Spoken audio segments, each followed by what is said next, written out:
Breaking news, Teddy Melwansyah PJ Bupati Oku malam ini dilantik Gubernur Herman Deru.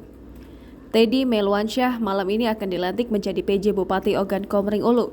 Teddy Melwansyah sudah 3 bulan menjabat sebagai pelaksana harian Bupati Ogan Komering Ulu. Kepala Biro Humas dan Protokol Rika Efrianti saat dikonfirmasi mengatakan untuk pelantikan akan dilakukan malam ini di Geria Agung yang akan dihadiri Forum Koordinasi Pimpinan Daerah. Sebagai informasi, Teddy merupakan putra pertama dari mantan Sekda Oku Dr. Andes Haji Supriyadi Jazid dan juga menantu Bupati Oku Dr. Andes Haji Kuryana Aziz.